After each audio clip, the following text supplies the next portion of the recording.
These guys are ridiculous. These guys are ridiculous. Now, how about them damn Celtics? And we are back with another episode of How About Them Celtics. Sam and I are here recording on Wednesday, November 8th, recording before Celtics versus 76ers tip-off. And we will be talking about that game, obviously, once it's over, but we're pre-recording, per usual. And we're going to get right into it. Once again, as we're doing every episode, it's in Popnito time. What's poppin'? We had 6 people jump in on the last one. Our last winner, Jenny from Japan. We're going to exclude them for now. We'll say like a week cooldown every 3 pods. You can jump back in. We just don't want the same person winning every time. So appreciate you, Jenny. Thank you for tuning in. But we will make a new winner. Pick a new winner right here. These are all the people. Let's spin the wheel. New wheel this time. I just Googled wheel. Let's get the incognito this time. Landon. Oh, Landon. Loyal viewer Landon. Get the incognito code this confetti time around. Yeah, maybe this is the set we use from now on. But shout out Landon. We will be responding to you on YouTube, shooting you an email, and get you the $10 e-gift card to Incognito. Once again, we're doing it every episode. If you'd like to be entered to win a $10 gift card to Incognito, comment "What's poppin" with your comment on this YouTube video, or send us an email at hbtcpod@gmail.com with the subject line "What's poppin." Put "What's poppin" in your comment or anything there, and we will enter you on the next one.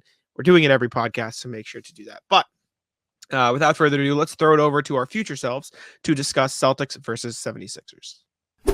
All right, we are here after the Celtics 76ers game, which if you caught it, the Celtics lost. And if you didn't, probably good for your mental health. If you didn't, imagine the Eastern Conference Finals, but shrunk into one game. Sure. Kind 106-103 win for the Philadelphia 76ers. Brutal game for a couple players on the Celtics. The Sixers, I mean, Embiid was awesome in this game. Tyrese Maxey also pretty good in this game, though he didn't make all of his threes. The Sixers played well. Give them credit. The Celtics also played bad. Not a good game for the Celtics for the second night in a row. Against the Timberwolves, it felt like the Timberwolves forced the Celtics offense to play poorly. And in this one, the Celtics offense just kind of played poorly. For the first like 6 minutes of the game, looked fine. Everything was going well. Then from that point to the last 2 minutes of the game, so what is that, like 3 quarters and change, the Celtics decided to not play free-flowing basketball. It was either a one-pass possession or it was a dribble, ISO, step-back, contested shot, which is something they've done a lot all season. But usually they've turned those possessions into advantageous shots elsewhere on the court.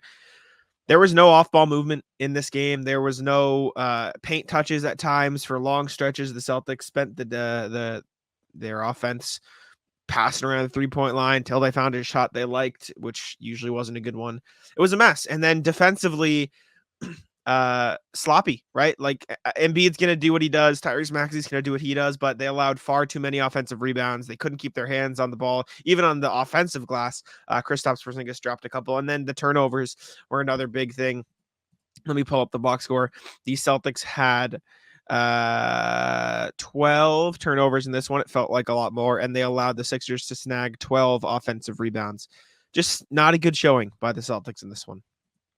Yeah, offensive rebounds specifically are what turned this game on its head. Early in this game, I was so impressed. Like, if you go back and you just rewatch the first quarter, literally everybody on the Celtics is attacking the glass on the defensive end. They're getting great one-and-done defensive possessions, and it was a big-time team effort. I was like, oh, my God, I can't believe how well-oiled these guys are. They certainly learned their lesson in Minnesota on Monday. Then Paul Reed comes in the game, grabs 3 quick offensive rebounds and puts them all back for points. And Philly storms back. Like, Jrue Holiday missed a wide-open layup, then turned the ball over. And then all of those things kind of combined together into a big-time Philly second-quarter run to propel them to a 7-point halftime lead after being down double digits. So not a great showing for the Celtics in the first half. Then in the third quarter, we watched maybe the weirdest quarter of basketball we've seen all season, where neither team could make anything. No. And it was one of those times in the game where it's clutch time, but it's also not clutch time statistic-wise. Like, If you look up crunch time or clutch time numbers, this will not come up. But this was a big part of this game and a big part of the reason why the Celtics lost, because they did not do anything to take advantage of an ice cold Philly team. The Celtics played okay defense in that third quarter for a while. They had the Sixers, 6 of 20, and then they were 5 of 20 to match them. I thought they played okay first shot defense most of the night. They just were giving up a ton of offensive rebounds at bad times, and Embiid was doing his thing, and they were letting the Sixers get out in transition a lot off turnovers. But like half court first shot defense, I thought was like pretty okay for the Celtics in this one. I mean, the Sixers shot 26% from 3 and 44 from the field. Those aren't like great numbers. Embiid did his thing, Maxey did his thing, but outside that, no one really impressed me. It's just everything outside of that first shot defense, transition points for the Sixers. We're waiting for these stats to load, and then I'll look at these numbers individually. And then points off offensive rebounds, like it killed them. It killed the Celtics. And then, like you said, not only was the Celtics offensive process not great for long stretches, they also just couldn't make their shots when they had them. Like Sam Hauser actually had a pretty good game this one. He was good on both sides of the ball. He hit his threes. Jason Tatum was okay, not great. Kristaps Porzingis was solid, but nobody was hitting their threes at a high clip outside of Holiday and Sam Hauser. Al Horford's three has been off all season. It's been brutal for the offense when he's on the court. I mean, we should spend a whole segment talking about this. Jaylen Brown was awful in this game from all aspects you want to look at it. He had a awesome final 2 minutes, made a couple big shots, played great defense on Tyrese Maxey. But other than that, he was not making the right reads. He had 4 turnovers, 4 of 13 from the field, 2 of 7 from deep. And again, I'm pretty sure those 2 threes both came in the final 2 minutes of the game. So he was 0 for 5 from 3 before those final moments. Just a really, really bad game from Jaylen Brown. And he hasn't been having a good season so far this year as it is. So it's just not what you want to see from the secondary star in this championship caliber team. No, I mean, listen. This was a bad Celtics game as a whole. It was. Like back to what I was saying before. They did not show up in big moments until the end. Philly was making a run. They didn't do anything to stop it. Philly was dead in the water, couldn't score. They didn't do anything to capitalize on it. Fourth quarter rolls around. They're kind of hanging around 10 points, 8 points, 10 points, 8 points, and they can't get a stop on Tyrese Maxey for the life of them. Right? Maxey's a fine player. He was getting to his spots. He was doing a good job. He's really good. They didn't do enough to make him uncomfortable in a big time situation where they could have taken advantage and maybe taken some momentum as their stars came back into the game. They didn't do anything to charge back until it was too late.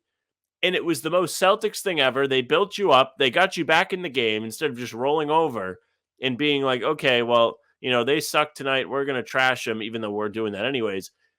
They got it down to 3 with a chance to tie, and they just didn't do it. I mean, Porzingis got got a good look. He just was short. And then you have all the people on Twitter that want to be Max Strus now saying about the foot on the line or whatever with Embiid at the end of the game, which is like, you know what? Maybe just be mad at the Celtics because they played like assholes for 2 and They a didn't half deserve quarters. to win that game. They did not deserve it. And it was another sub 40% shooting game for the Celtics. Not the best. Back-to-back games where they shot below 40% from the field.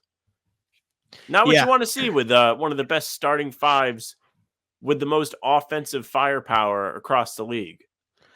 Not good at all. Again, I will say, games like this where the Celtics shoot this poorly would often end in worse losses than this last year. And so I guess if you really want to dig and try to find some sort of positive from this game, that's it. And again, I am not in, and I was expecting you to be a lot more angry after this, and so I feel like we've grown since last season. We're 8 games into the year. A loss isn't the end of the world. It sucks they lost to Philly, but like getting upset about a game like this is only going to make your mental journey throughout the season that much worse, right? I like basketball. I enjoy basketball. Honestly, I was tweeting it out. Embiid was fucking sick in this game. He was making great reads out of when he was getting double teamed. He was making all his middies. Tyrese Maxey might be the fastest man I've ever seen with my 2 eyes. He's nasty. So sucks the Celtics loss from our perspective, but there are things that we can discuss now. And if anything, discussions after this type of game are much better after discussions after the Pacers game. So at the very least, you'll get maybe a little bit more insight from us. My biggest thing from this game, and I didn't see a lot of people tweeting about it, like, they just didn't get into the paint at all. And they've been doing it a lot this season. They've been getting into the paint. They've been working out of post-ups. They've been driving to the hoop.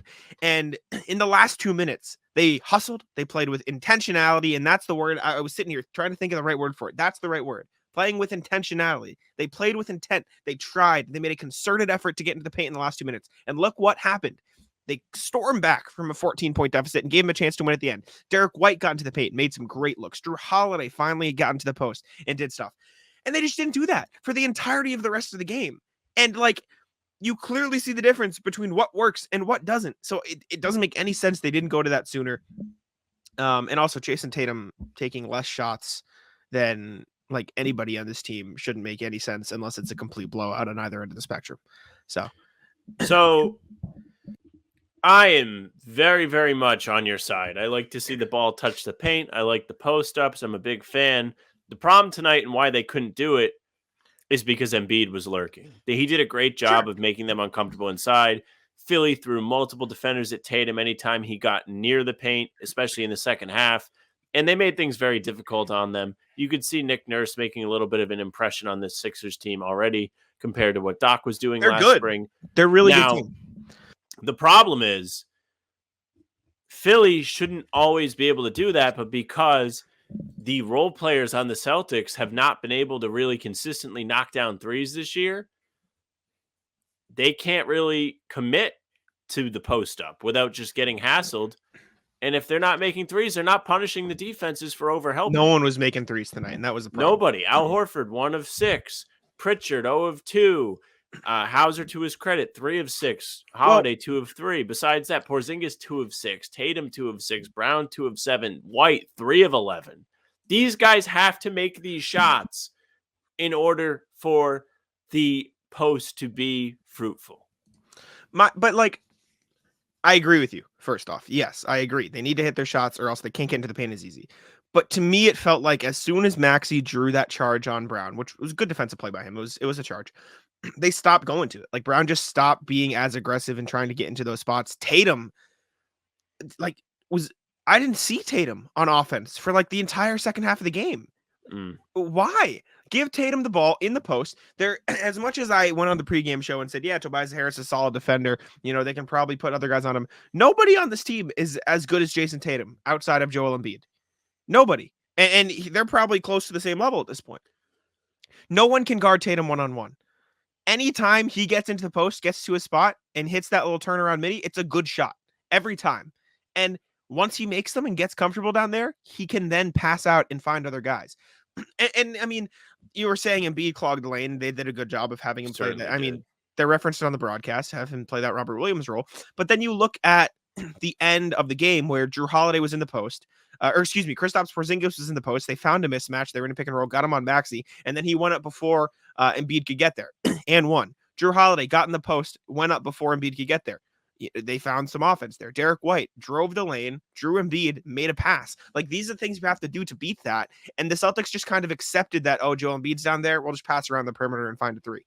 And it didn't work because no one was hitting their threes. Like, that can work if you're hot, but they weren't. And so, like, you can't just settle for that offense when you know there are other ways to get around what the Sixers defense is throwing at you. And they did none of it in this game, and it was frustrating. Joe Mazzulla called a couple, I thought they were good timeouts. The Celtics just didn't make use of them. Like, I noted them here. Like, he was very quick. Like, there was a couple stretches in the game where it wasn't a natural place for a timeout. It was off a rebound or something. It wasn't like someone just made a shot, but he noticed a string of like bad possessions in a row. He's like, timeout, get back in here. And like, the Celtics came out of it and they had like 2 good possessions after, and then they went right back to what they were doing. And that's not a coaching issue. That's a player issue. Hey, sorry, Missoula haters, but that's not a player issue anymore. End of the third quarter. My note in my book, end to third quarter, disaster on both ends, no energy, sloppy. Yeah. Cause you wasted the entirety of the third quarter where they were, the Celtics were, the Sixers were cold. Other things. I'm just going through now. If there's something else, I mean, we could rock with it. I'm just going through some of the other stuff I had written down here throughout the game. Yeah, no, I mean, I agree with the third quarter. That to me was the biggest like missed opportunity of the game. I thought the second quarter was terrible. Obviously, they got outscored real bad. There was a big flip in the score halfway through, but again, they just did not show up when there was an opportunity in the third quarter. crunch time is not always at the end of the game, even though it technically is. That was crunch time type Yes. basketball where they could take advantage Agree. and propel themselves back into a lead, take a lead, was a build swing a moment. lead, and they didn't do anything with it. That was the type of things we were seeing from the team last year when they would come up short in the playoffs. It was because they weren't taking advantage when other teams were struggling. You didn't see that in these first couple games. You didn't. Get ready for the NFL season with incredible offers from FanDuel, America's #1 sportsbook.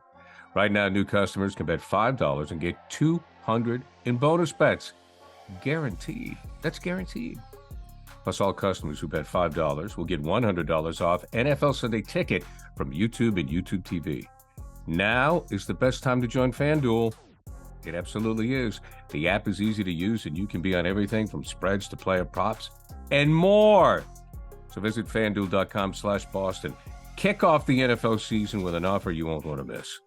FanDuel, official partner of the NFL. When they were 5-0, they were stepping on teams' throats. They were always responding. They did a great job at not getting rattled. I don't even know if I could say they got rattled tonight. I think they did a little bit, but they only turned the ball over 12 times. Like, it wasn't like they were ultra sloppy. The percentages were low, and the defense was okay. It wasn't perfect, but Philly still shot a low percentage, only 44% from the field. The threes weren't falling for them. Maxey needed 27 shots to get 25 points. Embiid wasn't even like super dominant. He had an impressive game, and he did show up in those swing moments, clutch time moments, whatever you want to call them. Big shot at the end of the game. Big shot, yeah. And he had 27 points on 20 shots. Like, he wasn't manhandling the Celtics. The Jrue Holiday defending him thing didn't exactly fail.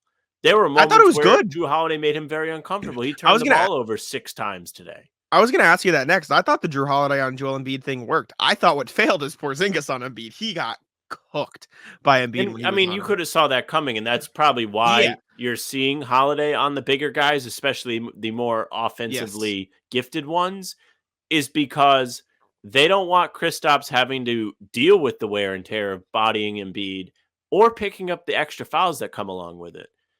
It was kind of disappointing to see that tonight, but you kind of knew what you were getting after you watched that Heat game with Bam just manhandling Kristaps in the opening half. Like, it just didn't look good. But if Jrue Holiday's going to be the solution, it's okay. He's strong. He has good hands. And again, Embiid didn't kill them tonight. It wasn't like that game where he had 52. Obviously, the points will tell you that. But it wasn't like he's doing everything and they have no answer. Maxey was big in that fourth quarter. Embiid was phenomenal on defense, though. Like you were saying, like he changed everything. He was 4 blocks. really, really good on the defensive end. Yeah, I agree with everything you said. I was about to ask you about the Holiday on Embiid thing after this, and I think it worked, honestly, pretty well. I thought Tatum was really good defensively. He was locking up Tobias Harris for a long time. So Tatum did everything. Tatum did anything he could to try and impact this game, knowing his shot wasn't going. 15 rebounds is a crazy game. Every single time the ball hit the rim, it felt like it was hitting his hands after. It felt like they still needed to get him more shots, though. He wasn't like 6 of 14 isn't the end of the world, though. And he just like stopped getting the ball. That made no sense to me. I'm sorry. I completely understand why they use Tatum as a decoy, because everyone knows that play. But like, you can't fucking use Tatum as a decoy. I'm sorry. Like, he's got to be involved. It did not work. Jaylen Brown. No. It was the most disastrous way it could have played out, with the Celtics still getting the result they wanted. But it technically worked. That was maybe the worst possession of the game. That was a nothing possession. I thought the last possession was bad too, because they could barely get the ball in bounds. It was also bad. You know what? Similar in that game, just Tatum wasn't even like near the ball. They didn't even try to go to Tatum. How do you have 2 huge shots to make it a game, and Jason Tatum doesn't even sniff the ball? That's not okay. That can't happen. And Keith Smith was all over it on Twitter. Derek White didn't shoot the ball particularly well, but I thought he was super important in keeping the offense flowing. He had 5 assists on the night. He seemed to be the guy who was dishing things out and making stuff happen there a lot of the times. Tatum obviously had 6 assists too. He, like you said, he did everything he could without scoring, because he just, I didn't even think he didn't have it necessarily. He just didn't get the chance too much. checking over the rest of my notes quickly before we wrap here. I'll say this about Tatum, though. Like, I'm pretty satisfied with what we've seen from Tatum so far. He's been Like, good. this was not a Tatum's fault game. This was a Tatum didn't get enough opportunity game, which you can point back to him maybe not being aggressive enough to get the ball, or maybe not Sure. putting his head down and saying it's me time enough. But at the same time, I feel like this season I haven't said to myself, damn, that was a bad Tatum shot very often. Like, it doesn't really happen as much. It Some of seems the like he's had a threes are- switch go off where he's not doing it as much. And I'm happy with that. I didn't love the ISO possession against Anthony Edwards in overtime last game where he lost the ball. But off the top of my head, I can't think of really any others that were like Celtics have egregiously had- bad. They've had too many of those too. Too many turnovers where they just either drop the ball or fall on the ground. Like there's over the last 2 games, I feel like we've seen that a lot with Tatum, Jrue Holiday, Jaylen Brown. Like they're just like falling. And like how did that happen multiple times during a game? The only other thing I have in here was the 2-man game between Derek White and Porzingis. I think looks real good. I think the 2-man game between Porzingis and everybody is real good. I think the Celtics have done a good job of integrating him into the offense in the sense of like You think he these, looked good tonight, or do you think it was a fake game? No, I think he was. I think he was solid tonight. The defense was obviously concerning, but like offensively, I thought he was. I thought he was solid. I think he could have been a bit better, like making his threes at the very least. Obviously, 2 for 6 isn't the best number, but I thought Porzingis had a solid game. The one thing I will say, and again, some niche stuff. The 2-man game, Porzingis and everybody has been good because they're getting really good at those dump in passes. The entry passes have been great. I mean, again, it helps having a 7'3" guy, but they had a couple to Jrue Holiday and Jason Tatum as well. So that's something I think the Celtics have done a good job at. Celtics need to set better screens. Porzingis is like setting these little brush screens and then popping. If you're gonna pop, hit the guy first. Like he's just going up to Jrue Holiday, like not setting a screen, and then Oubre is able to contest Holiday's shot. If the box score actually lets me click something, I can show you exactly what I'm talking about here. I noticed it, and I'm like, what are we doing? Like he's not hitting him. He's just like standing there, and it was Holiday's 1 missed 3 on the night, and it was because like he didn't have any space to shoot it. And I'm just gonna pull this up to prove that I'm not crazy or like for context of what I'm talking about. Like watch this screen by Porzingis. Yeah, he Like- just like set like a fake screen. I know Maxey moved around it pretty well, but like, I mean, like go up higher, like set the screen up here. And it's not Oubre, it's Melton. Like set the screen up here so Holiday has room to shoot, because by the time he gets to the shot, which probably shouldn't have taken, there's 11 on the shot clock, right? Kick this to Porzingis because Embiid is in the drop, right? Have some awareness. But like this is a nothing. Like why even bother going to set the screen at that point? I just don't. The Celtics weren't physical enough on offense. I think in this one, that's a big thing for me. But anything else? Another take from this game. Yeah. And this kind of clashes with what I said earlier because they do need to make threes, but I think that some of these guys have too much of a green light. You said this last time. I see what you mean. It just feels that way. Like I don't know if Horford should have taken 6 threes tonight. Some of them are like really early in the shot clock. Like I don't need to see Al Horford taking a fast break 3. I just don't. Yeah, the fast break threes are. I'm generally okay with them. There were a couple too many of them for my liking even tonight. So Even I Hauser, like he had a good game, but there was a couple like it was like I really don't know if he needed to take that. He's a tough one because that's literally like his only thing that he's bringing to the table.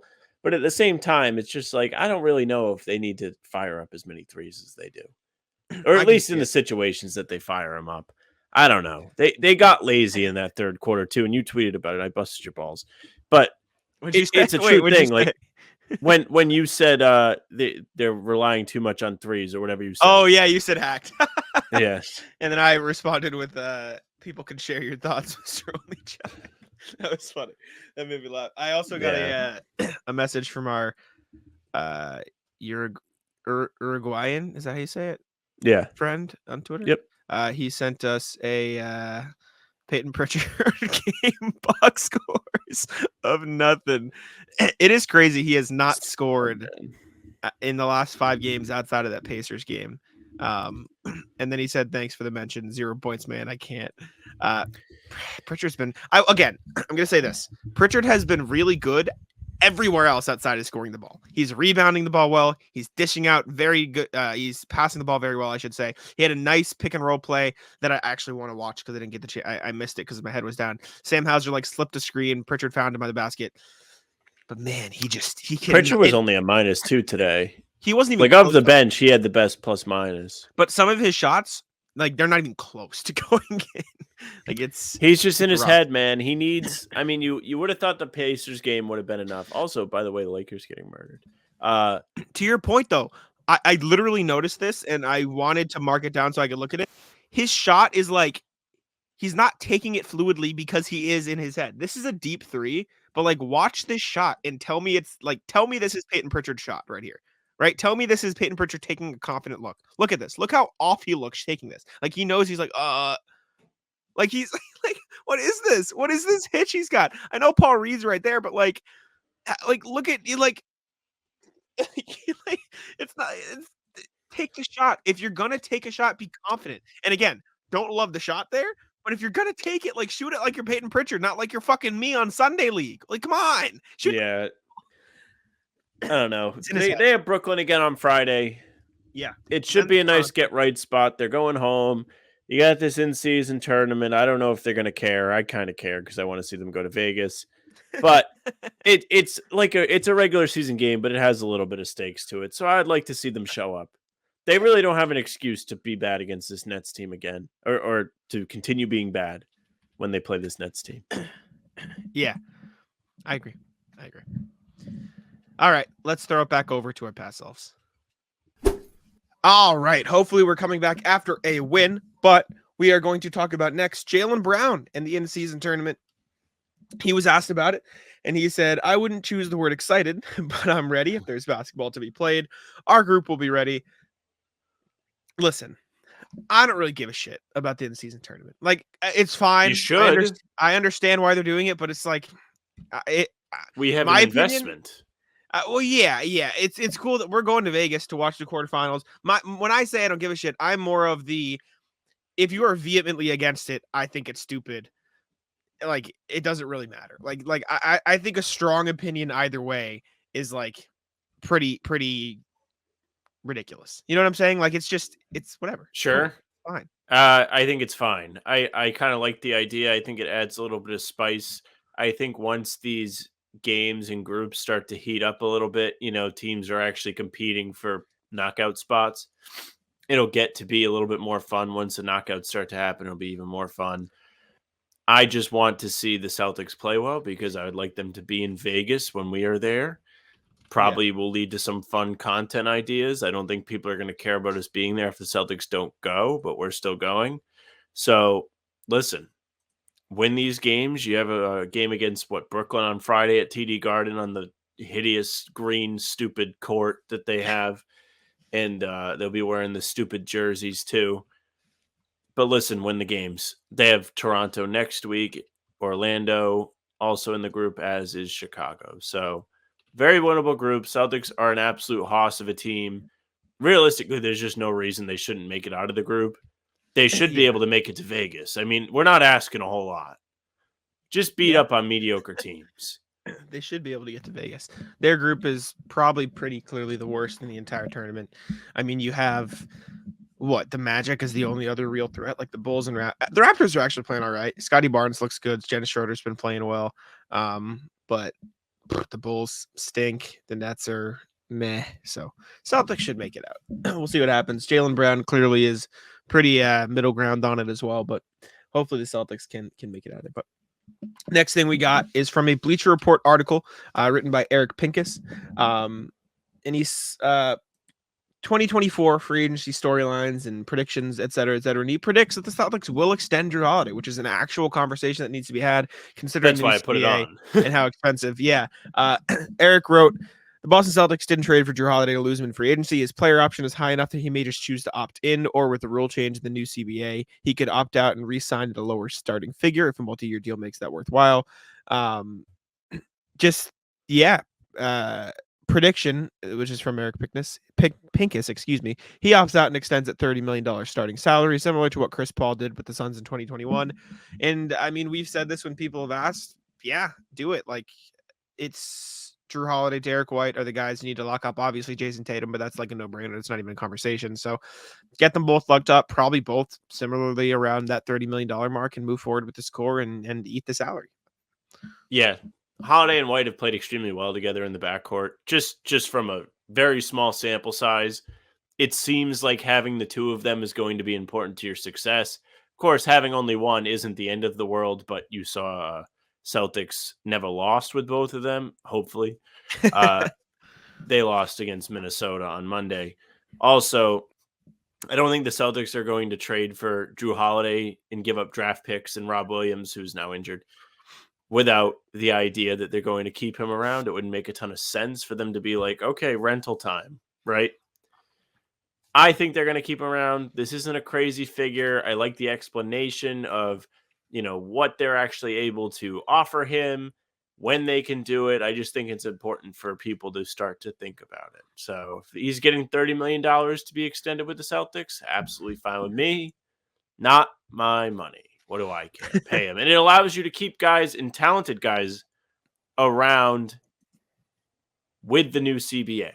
It's not going to be easy for the Celtics to acquire talent down the road. They're still going to have Tatum. They're going to have Brown. Both of them are going to be making super max money unless some catastrophe happens with Tatum where he doesn't sign an extension.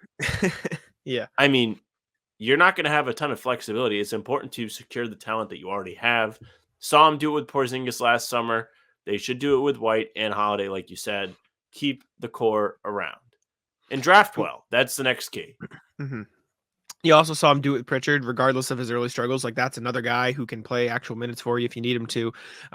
Sam Hauser only has, I think, next year left on his small deal. And he probably, if I had to predict, I don't think Sam Hauser will be with the Celtics past that. I think another team will pay him more than the Celtics are willing to, unless he is mid. But he's a shooter. Shooters get paid in today's NBA. And so I think it's really important for the Celtics to continue to, make second round picks, make moves around the fringes, bring in these, second chance guys like O'Shea Brissett and Lamar Stevens, take those risks and see if you can find players like that. And even guys like Jordan Walsh on second round contracts that don't make a lot of money, get them in on those 3-4 year deals with the second round exception rule. So you can really maximize your talent around the edges. So you can afford to pay Jrue Holiday and Derek White these big contracts. But yeah, I don't see a world where Jrue Holiday doesn't get extended next summer or isn't back with the Celtics past this year, because I don't think they'd make that short-sighted of a move with how much it costs them. So we'll see. It just hasn't been Brad Stevens' style. You haven't seen a ton of rentals from Brad Stevens. He's brought back Horford, made sure he got an extension done with Horford, brings in Porzingis, extends Porzingis. He's not looking at just 1 year of success. He knows Tatum and Brown are good enough and they're going to have a long enough prime to where you're going to be set up to compete for years and years and win for years and years. So you got to make sure you're well equipped to do that the best way possible. Agree. All right, let's check in with the emails we have for the day. I believe we just have a couple today, but we can take a look and see what people had to say. Let's see here. I'll throw in Pop Nito on the screen. What's popping? Shout out, y'all. And we'll start with RJ per usual. Didn't pop. Sorry, Sam. No 83-0. Not a bad game, though. The Celtics played hard against a good defense that was much taller than them. I liked the early use of the deep bench in the first quarter, and Luke played effective Cornet ball. Hauser got 11. I think every team in the league has got the message not to leave him alone. PP, ... I still believe in his game, his rebounding, his moxie, but he's still 6'1" and doesn't seem to have the speed to get past guys before they can contest in deep. Too many of his drives seem to end with him getting swallowed up. It just seemed the Celtics couldn't get consecutive baskets or stops in the second half to keep the lead. The one that pissed me off the most was when JB and Kristaps both sold out on Anthony Edwards, driving to the rim and lost track of Jaden McDaniels in the corner, tied up 101. We talked about this when it happened. Reminded me way too much of Game 4 against Philly last year. OT was a little too much hero ball by the Jays and forgetting about Porzingis, but even that didn't feel like last year's team. I will console myself with the knowledge that the Harden era with the Clips started with a resounding thud as they lost to the Knicks 97-111. Be well, RJ. Yeah, all stuff. And he emailed this like 30 minutes after we finished recording about the Timberwolves game. So I agree with all this. This PP point I think is important. Like, as much as he was just not good, he was getting like an obscene amount of rebounds in that. No, Timberwolves he's trying. game. Like, he's trying his best. He's chugging along. He's just hitting the rim a lot. Not a lot of shots finding the bottom of the net for Peyton Pritchard. It sucks because when he's at his best, he's such an exciting offensive player to watch. You just haven't got to see that. What's he shooting in the 20s overall from the field this year? Good. Not good. Scoring is down, but those other stats are up there because he's putting in the work. He's trying. He's trying to earn those minutes even without scoring. The problem is the big draw for Peyton Pritchard is the scoring. Yeah, he's shooting 26.7% from the field and 16.7% from deep, but he is averaging career highs in rebounds and assists. So he's putting up 3.7 Trying. points, 3 rebounds, 3.7 assists per 36 minutes. That'd be a 7-6-7 Draymond Green season. So, like Sam said, he's trying his best. He's just got to get the shot down. And well, I mean, once that starts falling, he'll be a complete NBA bench player, and it's a big thing to start falling. But like Sam Hauser, when he was going through his early slump, and he's kind of picked it up lately. Like shooters go through slumps, it's just a bad time for it because it's the start of the season. So, I'm confident Peyton Pritchard will pick it back up. Next up, what's poppin'? RJ's rat list. No NBA games tonight, so let me unwind with my own rat list. Looks like it would be a food list. Coffee, Ooh. specialty drinks. I like milkshakes. I like basic coffee, but taking crappy coffee and dosing it with flavored milk and then charging stupid money for it just pisses me off. Extra burnt rat list. Starbucks. They serve coffee that has been roasted so hard that all I taste is burn. It sucks. Just absolutely sucks. Another rat list. Garlic fries. When I moved to San Francisco 23 years ago, I'd never heard of them, but I love fries and I love garlic, so let's go. And they are soggy fries that wind up going cold faster, than regular fries. And that's in a restaurant. They get served at baseball games and they're even worse. Anti-rat list. Garlic mashed potatoes. Good. New York sliced defenders. I like thin crust pizza in Chicago style and really eat what you enjoy and knock yourself out. But the way New Yorkers get bent out of shape defending a slice of not enough cheese on a sheet of cardstock that you can barely tell from a paper plate underneath annoys me as much as Chicagoans who get stormed the Bastille enraged over ketchup on hot dogs. Anti-rat list, fresh cake donuts. They don't even have to have powdered sugar or chocolate frosting. Fresh plain cake donuts, add a cup of coffee with a little half and half, and I'm set. Be well, RJ. Food takes from RJ for the food take. First If you're paying for a hot dog, I don't know what to tell you. old school take, but just I can eat 10 hot dogs. Why the hell would I pay $10 for a hot dog? I forget. Well, I'll buy it at a baseball game. That's pretty much the only time I'd get a hot dog. That's about it. Got them walking around with the Regina pizza at Fenway. It's your spot. You shouted them out. I do like it. It's good. All right. Thank you, RJ, for the emails. We appreciate it. Let's move on to the NBA part of the show. And we'll start with what RJ mentioned in an email, which is James Harden lost his debut with the Clippers. Harden actually played all right. It wasn't a terrible game for him. The Clippers just kind of got the doors knocked off them by the Knicks on the 6th, 111-97. James Harden ended the night in the starting lineup, 31 minutes, 22 seconds, 17 points, 3 rebounds, 6 assists, shot 6 of 9 from the field, 2 of 4 from deep. So I suppose if you're going to take something good away, the fact that he only took 9 shots is probably a win for the Clippers. Shows he'll be comfortable playing off the ball. I saw something somewhere that Ty Lue wants to use Harden as sort of like the bench guy, like leading the bench unit, having his own unit effectively, and being able to just kind of, do that. Rather than being the end-all be-all when everything, all the other star players are in.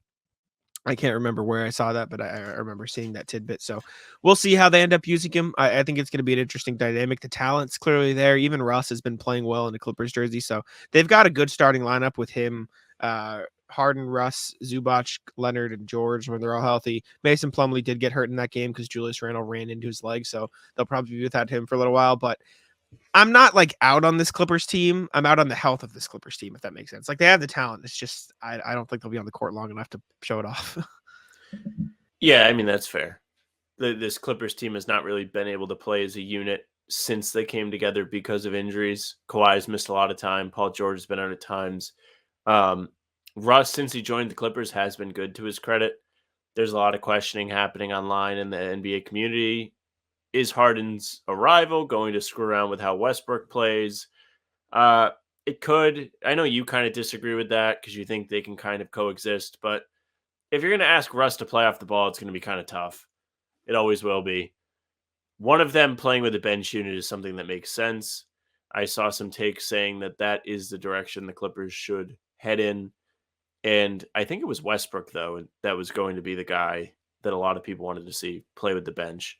Makes less sense because I'd rather not see Westbrook having a scoring responsibility.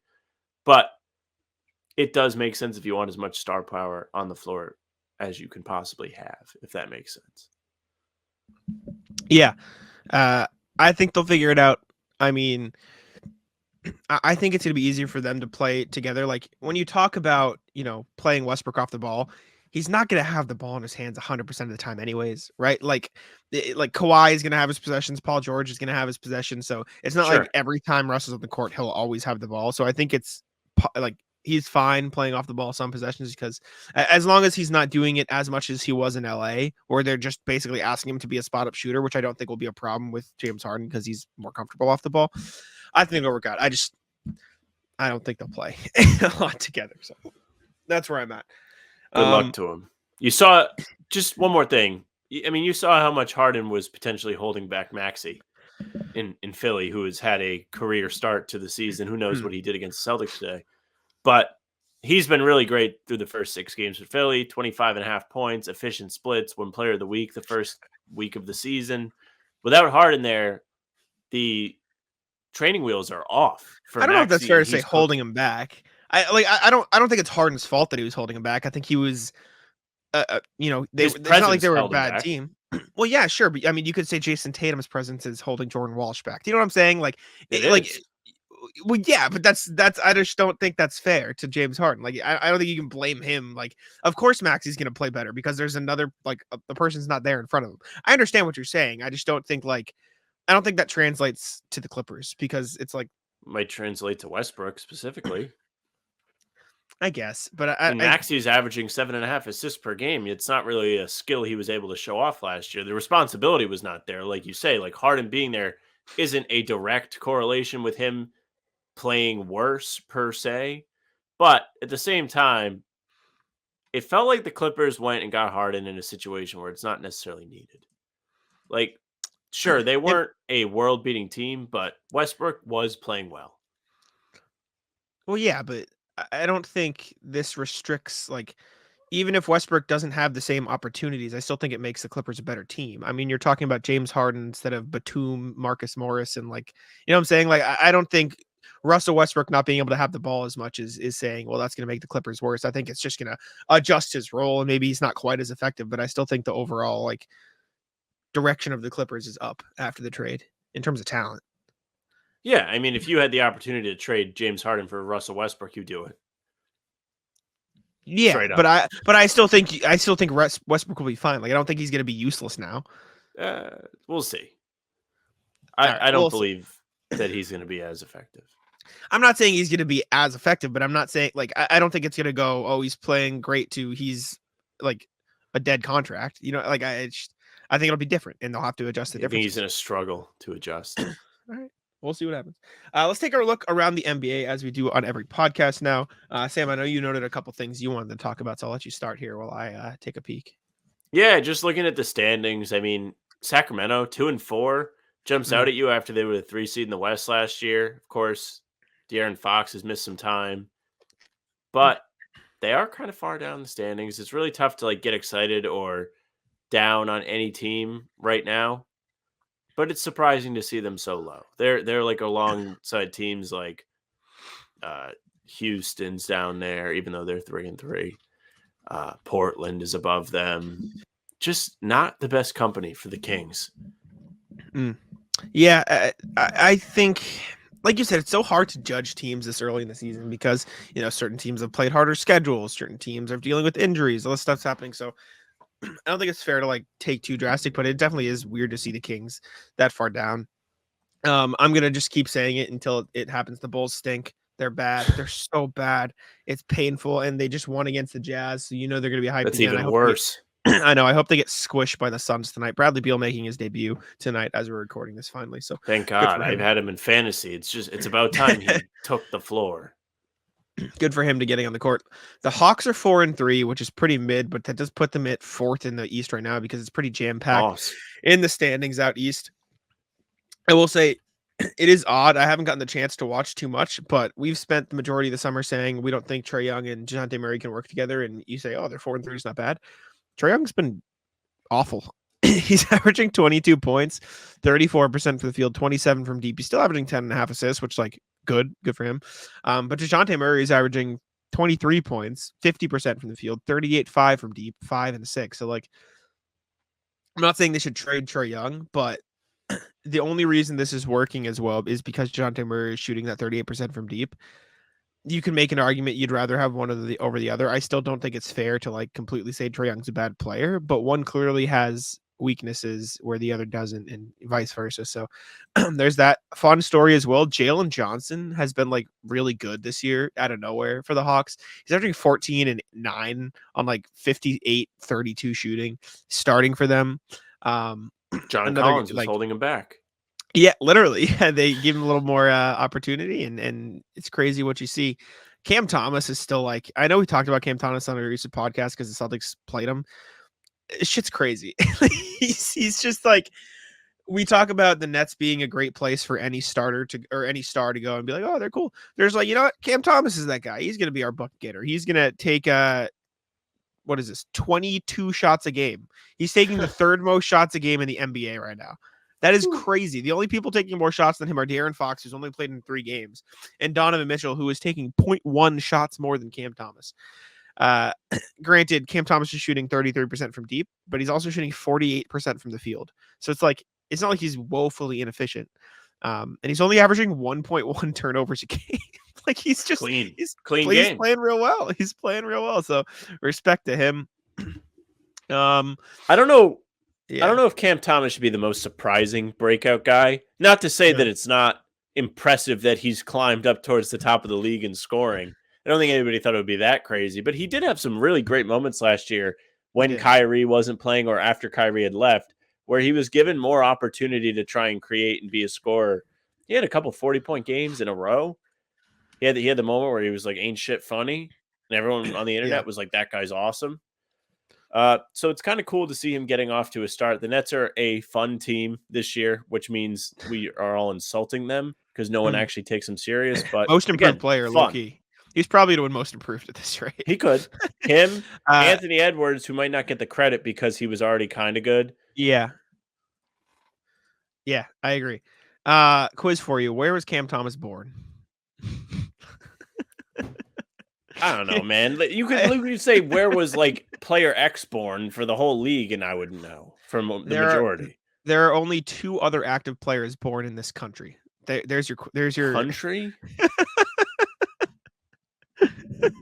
Yeah, I had no idea. This is baffling. One of them is on the Lakers, and the other is on the Suns. The other players. I'm trying to think. I'm sorry. I'm not even making noise. He's from Japan. He was born in Japan. Yeah. I mean, I can tell you who the other players are, but yeah, I was looking at his basketball reference and I was confused as hell. Got to play for the national team. Make the national team a Hoss. Probably could. Other than that, no other real notable storylines that I can think Red of. hot. Rockets 3 in a row. Good. Well, Dylan Brooks has been fucking insane. He's ready. This year. Have you seen his stats? Dylan Brooks redemption incoming. He's got the Lakers tonight as we're recording this at 6 p.m. And he said he's ready for LeBron. Earn my respect, Dylan Brooks. He's averaging 16.3 points, shooting 59% from the field and 56.5% from deep. Money. It's crazy. That's just insane. Instead of learning Chinese, he learned basketball. It's crazy. Clearly. Shout out the Rockets. Spurs, a little bit of a fall off since the last time we spoke. One tough loss to the Raptors where they crumbled and then got just fucking blown out by the Pacers, 152-111. Pacers looking all right again. Obviously, Pacers got their lick back after the Celtics. They got back. Yes, they did. Thunder 4-3. They're all right. I'm just looking at around the league at surprising stuff. Malcolm I feel like the Thunder playing really well. The Thunder are going to be like a mid-season surge team. I think everyone's expecting them to be ready out of the gate. I think it's going to take them a little bit of time to integrate Chet in fully. Not to say he's not playing well, but like for everyone to really get a feel for each other and for them to start rolling. But it's definitely in there. We're all ready. I can see it. People are mad on Twitter because Jaden Ivey's coming off the bench for the Pistons. Did you know that? I didn't see that people on Twitter are mad. I saw that he was mad. I think Wendy was like people... Jaden Ivey probably not. That's probably what I coming saw off the bench. Well, in Jaden Ivey's defense, I would also not be thrilled if I was coming off the bench for Killian Hayes. That doesn't really seem like something that's fair to me. Killian Hayes is averaging 30 minutes a night, shooting 39% from the field and 36% from deep. Like, there's no reason to start him. There's no reason that, like, just Jaden let Ivey it die. trade request incoming. Celtics. Go Jaden get him. Ivey shooting 49% from the field and 41% from deep coming off the bench for Killian Hayes. Killian Like, Hayes there's just bringing no the need. straps on defense. Is that Yeah. why? No. Monty Williams has to let the dream die. Guy who is playing really well, though, who I've seen a lot of people like saying, oh, maybe he'll start. Marcus Sasser, guy the Celtics could have had, and then they didn't take. And then it was the part of that big draft night. He's shooting 50% from the field and 50% from deep. So shout out to him. Asar Thompson also looks really fun. Really good. Really good. I on saw defense. he's filling up the stat sheet. I think Keith put out like he's a real 5x5 threat almost every night. He had 4 steals and 4 blocks. And 4 one of blocks. these games. Yeah, he's not shooting the ball well. He's shooting 40% and 17% from deep, so it's not his thing. But he's taking them respect. He's taking 3 a night. But he's averaging 12 points, 9 rebounds, 3.8 assists, 1.5 steals, 1.9 blocks. So Asar Thompson playing very well. Amen Thompson is hurt right now, I think, though. I'm starting to get afraid for the Pistons. I'm starting to get worried on their behalf because this is 2 years now where I was like, the Pistons might be back, even though this year it was like, I think they'll finish 11th, the best of the worst. But not a great start. Guys are upset with coming off the bench. Thompson looks good, but at the same time, he can't really score. Like, you got to start hitting on these draft picks. And they kind of have. Like, Cade looks solid. He's not super efficient. Jalen Duren has been an impressive revelation this year. Nasty. He was solid last year, but he's been dominant this year. They got to get something together here in Detroit. It's been too long for them. I know the old head Celtics fans are like looking down from their perch like good because the bad boys and everything, but like I feel like the Pistons are semi a legacy team that they're like a mini the way everyone feels about the Knicks. Like they should be good. It's more fun if they're a little competitive at least. Sure, I suppose. I'll back you there, but that's about all I got. I was just looking at rookies to see if anybody was playing well in particular there. I don't know what just the answer is no. They all suck. Well, no, Wemby looks good. Chet looks good. Jordan Hawkins Kidding. had a nice game the other night. He did have a good game. Zion is out to go to the reasons, Cheesecake Factory. I saw that joke. As Shout well. out phrase. The Magic are my fun team this year, though. Magic look good. Insulting. Franz Wagner's playing well. Paulo Banchero is playing pretty well as well. Cole Anthony, fresh off his contract extension, 16 points, 48, 43. Wish I knew what that felt like. Yeah, Pritchard not giving that to you. But yeah, no, they're good this year. They're a team that if I have like, so on NBA.com you can have like the boxes and like watch the games. Magic game on, click, throw it on. They're fun. Enjoy the Magic. Anyways, next piece of NBA news we have is they're considering changing the NBA draft format. Now it's not. I don't think they're actually changing the or at least draft how they present format it to itself. you. Yeah. So it was reported. Was this Shams who reported this? Shams. I think it was The Shams. rat. As part of a meeting today with general managers, NBA discussed possibility of extending draft format to 2 days as soon as 2024. My theory, money. Like they just want the revenue they get from 2 days of draft stuff. That's my thing that I assume, because like you think of all the people that tune out after the first round to go to bed or whatever, like they'll tune in a second night because they'll have time. So that's my prediction. Also June, but- like there's not a whole lot going on. We sat here for 4 hours on stream in June, sweating because it was hot. I had a flight in the morning and we stayed on the stream because we were waiting to see the Celtics pick. If they did a second day of the draft, we would be here. I'll be there no matter what. It's the meme. We'll be there watching because we have nothing better to do and we need content. I also think it could give them an opportunity to invite more draftees, right? Like you can probably get more people in and more people there, and the presentation could be better. So that's my prediction. I think if they expand the league, they low-key should add a round. And here's why. Because you have players now telling teams, don't draft me. Yeah. Like I feel like that's just not happening any other league on the planet. Like, don't draft. Well, I think it's just because paid better.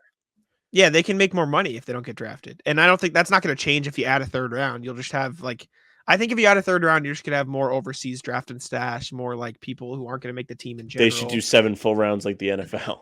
No, that's terrible. I think you could do if it gets to the point, you should do a third round, then it's the G League round. And if people have more Ooh. connection to, if they get to a point where teams have more connection and it's more of a call up, call down system rather than anybody can pick anybody, like I think adding a G League round would be smart as long as they're paid correctly and all that stuff. But Just sitting here thinking about expansion. I'm It's excited. For time. expansion.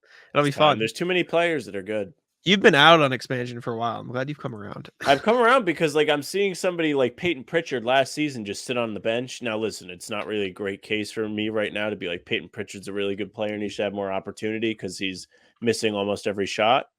Mm. But he certainly is talented. He's shown that he can play over stretches in his career. I know Jake Eisenberg from First to the Floor said today, tweeted out the Brooklyn Nets Game 2 highlights that I reference constantly. That I'm like, that's how you know he's a dog. 10 points in a big playoff comeback in the fourth quarter. But seriously, it's really telling what he can do in a big moment. Yeah, I'm still in on Pritchard. I think he'll turn it around. Next thing we have is LeBron James and the Lakers contacting the league because they didn't get enough calls. This was from Dave McMenamin on ESPN. He said, Los Angeles Lakers contacted the NBA League office Tuesday about what they viewed as numerous missed foul calls in, Monday's 108-107 loss to the Heat. Lakers' main point of contention is how LeBron James was officiated. Lakers shared various clips showing what they believe to be clear illegal contact by Heat defenders and against James that went unnoticed by the referees. My take, based on the clips that I saw them, like the clips that were sent, they're correct. This is still corny as hell. Like James got fouled a fuck ton. I mean, but referees miss calls on literally every player in the league. It happens. As much as it was still corny for Woj to tweet it in the playoffs, like I think it's more acceptable for the Sixers to do something like this. Like if you contact the league office in the playoffs and say, hey, what the hell? Like I get it, right? It's the playoffs. I think it's lame that Woj tweeted out before the game. Like that's the part that's lame. But like if the Celtics felt like they got calls against, contact league office in the playoffs. Sure, it's fucking game 7, guys. Chill the hell, chill the fuck out. Stop. Like we're 7 games into the regular season. Cut the shit. Like let it breathe. Right? Like come on. The clips were bad though. He was getting beat the fuck out. LeBron is going to shoot 20 free throws tonight in Houston. It's going to be him with Dylan Brooks on him. It's the perfect fall guy. Like. Yeah, good luck to you if you're a Houston fan tonight. Cool chart though that we can share Show here me the quickly. chart. This is the number of fouls that have given a player an advantage versus disadvantaged player over the last 8 years. Set up for this one. Jesus. Calls that have disadvantaged a player. LeBron James is second on the list. Jokic is by far the first on the list over the last 8 years. Tatum is down here a little bit. He is on the list. For disadvantage, an awful lot. Fouls that have advantaged a player. James Harden, number 1. You can see his chart really large. Others, Karl Anthony Towns gets a lot of advantage calls. Marcin Gortat gets a lot of advantage calls. This is okay. I was going to say, like, this is from when? Okay, last 8 years. Yeah, it says it right at the top there. But yeah, so this is just an interesting chart. There's Spencer Dinwiddie, fun name. Julius Randle right here. Sure. I don't know. A lot of fumbling around. I just thought it was a fun chart. James does get some, but he gets his fair amount back. So anyways, is there more NBA stuff? Or yeah, last NBA thing, brief NBA thing that Sam stumbled put on upon here. This today. Can I put this in like a new tab so I don't have to show our sheet? I can just show the sheet. So Sam put this in with the caption, funniest chart ever. Or funniest jersey swap ever, excuse me. Yeah. And it's just Zach LaVine and Justin Fields swapping jerseys. And then it shows both teams' lottery odds at the top 3. Both teams just third in the lottery. Like, wow, we're the best at losing, guys. Everybody look at us. Funny. Just something funny. Justin Fields masked. Kind of. Yeah, his nose is out. Yeah, is he masked? The faux mask. All right, let's get on into the rat list. Sam and I are actually recording this after we reacted to the Sixers Celtics game. We've gotten a little bit of a time crunch with other stuff, but we are here because we got to do the rat list because it's kind of our thing now. This is like makes us. I feel like. I mean, that's the word. There it is. I feel like I had a good one. Oh, yeah. I gotta go to the monitor here so I can explain the context. Okay. I gotta pull up Google Earth because a spoiler alert, road work. We're talking about road work.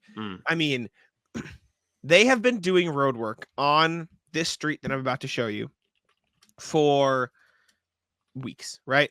And fine, it is what it is. I understand that you have to do road work. I don't understand what the road work they're doing is. They're just fucking drilling into the ground, like putting in a sewage thing. I don't fully understand. However, here is the monitor. Would you mind removing Matt while I pull this up? Yeah, let me do Thank that. you, sir. Excuse me. So this is where they're doing road work. They're doing road work all up and down this street right here, from like here to all the way down here, wherever, just right down here, right? And so they've been slowly progressing. They started down here for the road work, and like every day they get closer and closer because they're drilling through the ground, so they're going up the road, right? And so they have gotten to about, I don't know if I can rotate this. They've gotten to around here with the road work, right? Like around up here, and so they split into one lane. They stop cars and they start cars again. It's not like you can both go. It's one lane, so they stop and start cars. What are they exactly doing? Do you know? I couldn't fucking tell you. They're Okay. drilling into the ground. I think it's like plumbing of some sort. I swear to God that they just like drill into the ground every like couple of years to keep themselves employed. Yeah, and to make the roads worse. Anyways, what I'm mad at is that not only was the road work here today, they're fixing a fucking pole or wiring down here. So not only did I have to stop here, but I had to go through like half a lane down here, and it stops at the intersection. Like it gets clogged here. It's just like, if you do road work, pick one. Fucking pick one where you do road work. Don't do both. And to make matters worse, the issue on this fucking street is that this is Stonehill College. I don't know if you know Stonehill, right? I'm aware Stonehill of Stonehill College. This might be the most useless light you'd ever seen. I can't use the little dude here. Oh, here we go. This light right here makes it all worse because they're up here for road work. You can find here they are. They got road work built into the damn thing. Here, this is exactly what they've been doing. Look at this. They're up the fucking date. Look at this. How recent was this taken? This is kind of crazy because this is exactly what they're doing right now. I must say. I don't see a date. This is really weird. This is tripping me out because like I was not expecting it to actually be here. This is what they're doing. They're putting in some fucking piping. This is the problem though. This light right here should not be a light. You want to know why? Because all this light does is serve the people coming in and out of Stonehill. So when one car pulls up here, it stops everybody coming this way and everybody coming this way. More. And this is a huge main road. You know what I say to these people over here? Fucking wait. Deal with it. Like, there's nothing worse than unbelievable. a light like that, it turning red so somebody can just pull out and turn right. Yes, that's horrible. the worst.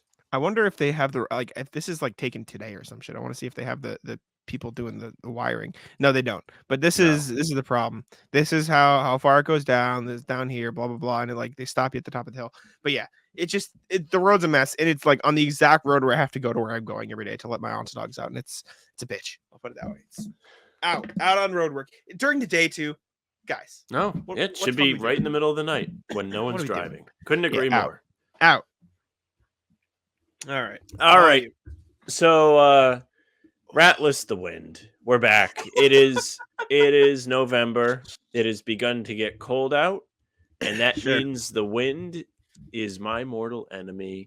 When I run, I went running today, and I swear to God, no matter which direction I was running in, that shit was right in my fucking face the whole way. It was freezing. It was slowing me down. My nose was running. And I was like, you know what? I miss the heat. Because at least in the heat, you look super cool. You have your sleeveless, your shirtless. You're getting a nice tan. And you feel like you're really working out there. I don't just feel like you're being punished. It's just crazy because you can just never escape it. You never can ever escape it. Yeah, wind is brutal. Wind is not, excuse me, not a fun thing. Burn.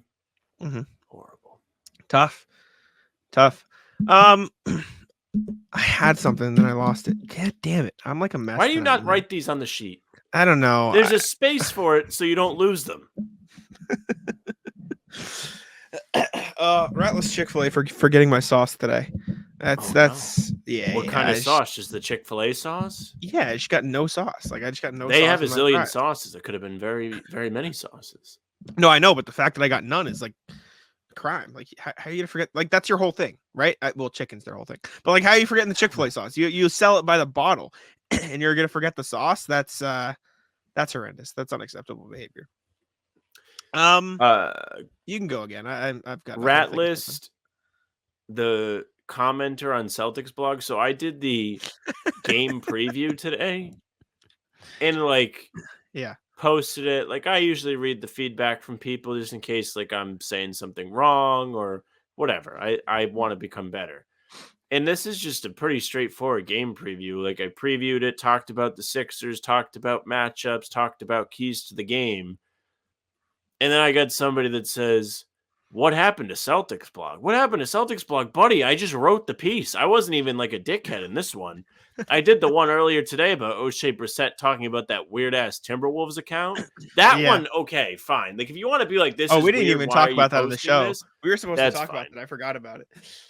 But it was just some stupid thing. Like, I was sitting there and I was like, oh, like, I want to do something funny. I want to be creative. So I did that. Like, if you want to rip that because it's not your cup of tea, fine. But, like, I don't think I did a bad job on the preview. Like, I pointed out that Embiid and Maxey were both having great seasons. Put the stats there, talked about White being back, talked about post-ups, which we didn't get to see. I don't know. It's just like, okay, I wanted to reply. Out of respect for the blog, I didn't, but I wanted to tell the guy to go fuck himself. Speaking of the O'Shea Brissett thing, I think it's because somebody else usually writes them, so maybe there's like what happened to the other person. That's all I can think of. So like somebody wrote every single preview last season, Sure. but I responded to that O'Shea, the O'Shea tweet. I don't know if you saw it. So for those wondering, the Timberwolves Brazil account is crazy. So this is what they tweeted. Yeah. I'm not gonna play the music, but they like Oh, I didn't even eat know there was music. It's yeah, disgusting. If you're it's listening on bad. audio, it's this weird animated Timberwolf eating another character and then digesting the character. Yeah. Sam, you can see the top of my reply at the screen. I'm wondering if you can already tell what I replied with. Is it the wait, wait, wait? No. Wait.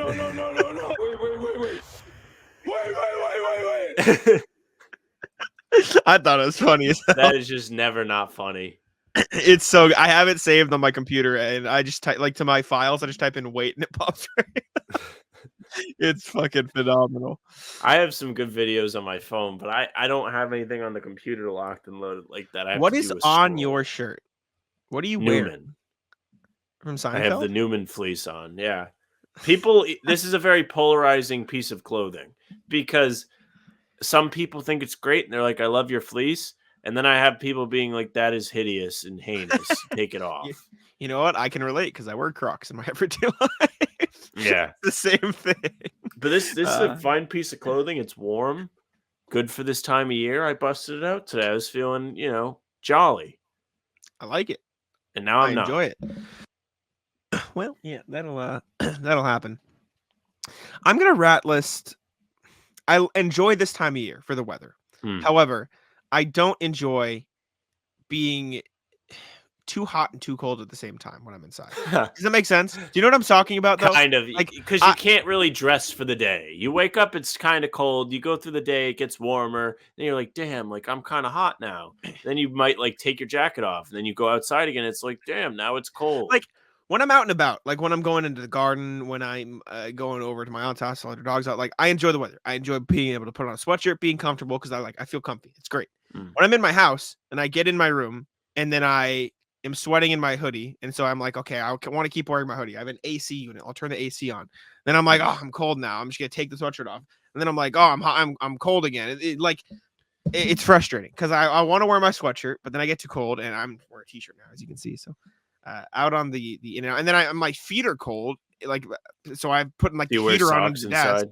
Hell no, and I just no. I do this thing where like once if I wear socks and then I come home, I don't take my socks all the way off, but I roll them halfway down my foot.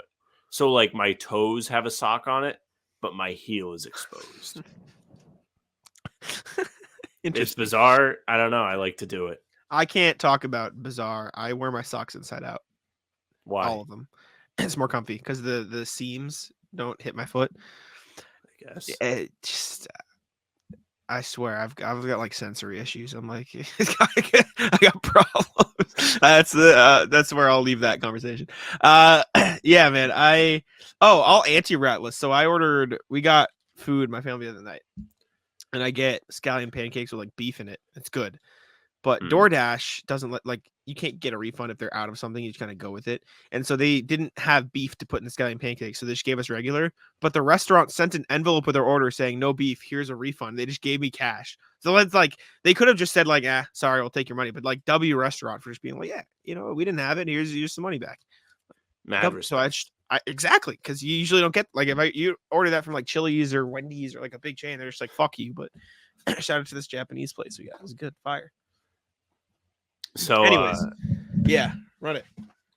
Rat list one of my coworkers. So yesterday I arrive at work on a Tuesday, which is like my Monday. So it's because I work from home on Mondays. Sure.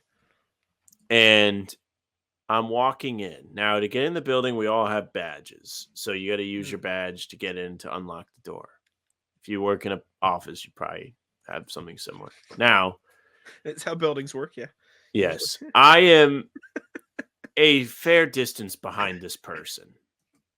Ooh, I already know where the door going. for me. They hold the door for me. I am passionately against holding the door for people. I hate it.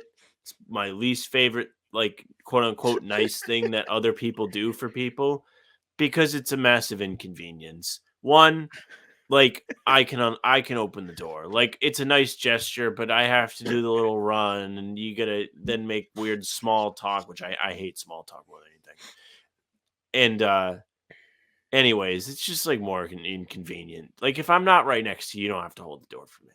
You don't have to. Yeah. The worst part about this is so the door's open. I go to follow this person in the building. And they say, got to scan your badge. The door is blocking the scan because it's already open. But like when you first get hired at this place, they're like, when you like go in between buildings, you should always scan your badge, even if you're already at work, whatever. So they know where you're at, whatever.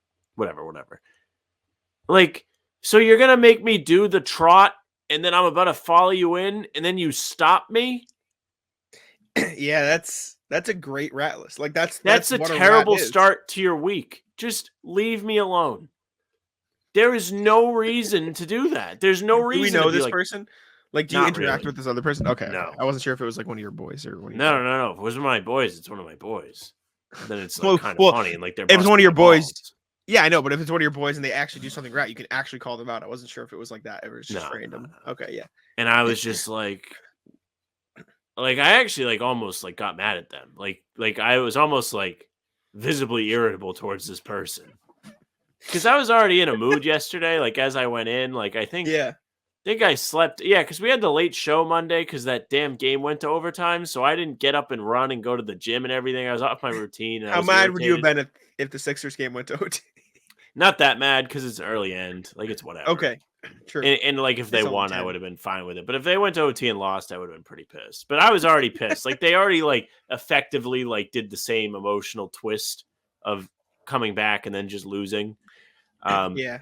But yeah, I was already dealing with like a weird start to my day. Then I have like that nonsense fuckery. I was like nonsense fuckery. It's just like I should have I should have ripped that person, but you just don't do that at work. You can't do it. No, I agree. I don't think I have anything else. I had a pretty light right. I didn't have much to talk about today. Anything else you wanted to talk about before we jump out of here? Yeah, happy birthday to my mom. Yeah, happy birthday, Mrs. LaFrance. Happy birthday from HPTC to you. To you. We wish it was our birthday so we could party too. Hey. I had to do it. I had to pick up the slack because it was. No, I like it. I had to bring it. All right. It's a tradition. Anyways, that it is. Anyways, thank you all for tuning in. We greatly appreciate it.